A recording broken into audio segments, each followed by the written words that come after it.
এমপিএসচি ব্লকত আপোনালোক এটা সভা অনুষ্ঠিত কৰিলে কি ক'ব?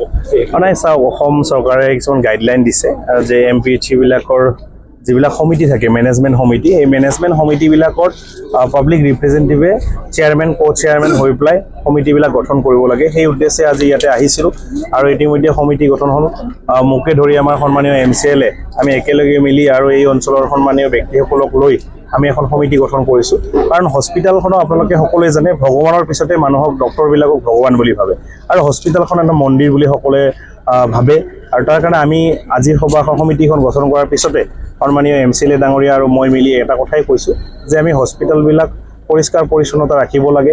এই অঞ্চলৰ ৰাইজে যিটো সুবিধাৰ্থে চৰকাৰে এই হস্পিটেলখন বনাই দিছে, এই অঞ্চলৰ ৰাইজে যাতে সুবিধা পাব পাৰে তাৰ কাৰণে যি যাৱতীয় ব্যৱস্থা কৰিব লাগে এজন বিধায়ক হিচাপে সেইখিনি কাম আমি কৰি যাম। আৰু যিহেতু এতিয়া এইটো মেনেজমেণ্ট সমিতিৰ সভাপতি হিচাপে দায়িত্ব ল'লোঁ, গতিকে আগন্তুক দিনত এই অঞ্চলৰ ৰাইজে যাতে চিকিৎসাৰ ক্ষেত্ৰত অসুবিধা নহয় সেই ক্ষেত্ৰত আমি চোৱা চিতা কৰিম।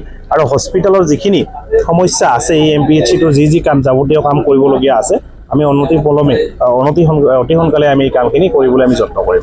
আজি আমি আহি দেখা পাইছোঁ যে পেচেণ্টবিলাক ডায়েৰিয়া পেচেণ্ট মানে এটা বেডো নাই এডমিট কৰাৰ কাৰণে বা চেলাইন দিয়াৰ কাৰণে বহি থকা বেঞ্চত আচলতে চেলাইন দিয়া আমি প্ৰত্যক্ষ কৰিছোঁ। ইমাৰ্জেঞ্চি নাই, মই এইটো কথা কৈছোঁৱে, এই ক্ষেত্ৰত যথেষ্ট অসুবিধা আছে। হস্পিটেলটোত যথেষ্ট ইনফ্ৰাষ্ট্ৰাকচাৰৰ কাম কৰিবলগীয়া আছে আৰু পেচেণ্টৰ যথেষ্ট অসুবিধা হৈ আছে। আৰু সেই সমস্যাবিলাক সমাধান কৰাৰ কাৰণে এইটো চৰকাৰে এই ব্যৱস্থাবিলাক লৈছে যে জনপ্ৰতিনিধিবিলাকে সমিতিৰ প্ৰেচিডেণ্ট হ'ব লাগে, ভাইচ চেয়াৰমেন হ'ব লাগে। কাৰণটো এটাই, আৰু জনপ্ৰতিনিধিবিলাকে নিজে সমিতিত থাকিলে এইবিলাক বস্তু চোৱা চিতা কৰাৰ ক্ষেত্ৰত অলপ সুবিধা হয়। তাৰ কাৰণে মই যিহেতু নতুনকৈ বিধায়ক হৈ আহিছোঁ, ঠাইবিলাক ভিজিট কৰি আহিছোঁ, যথেষ্ট অসুবিধা আছে।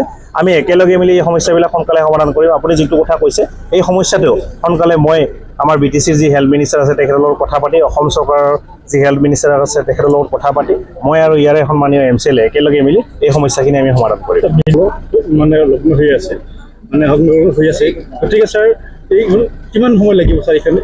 নাই, মই কৈছোঁৱে এই অঞ্চলৰ ৰাইজৰ কাৰণে যথেষ্ট ইম্পৰ্টেণ্ট এই ভোকা এমপিএইচচিটো। আৰু এইখন আমি অনতিপলমে ইয়াৰ যিখিনি অসুবিধা আছে এই অসুবিধাখিনি সমাধান কৰাৰ কাৰণে আমি যত্ন কৰিম। আৰু মই আপোনালোকক কথা দিছোঁ, খুব সোনকালে বাজেটৰ পিছে আকৌ আমি বহিম, যিমান সোনকালে পাৰোঁ সন্মানীয় BTCৰ হেল্থ মিনিষ্টাৰ আৰু অসমৰ হেল্থ মিনিষ্টাৰৰ লগত কথা পাতি আমি এই সমস্যাখিনি সমাধান কৰিম।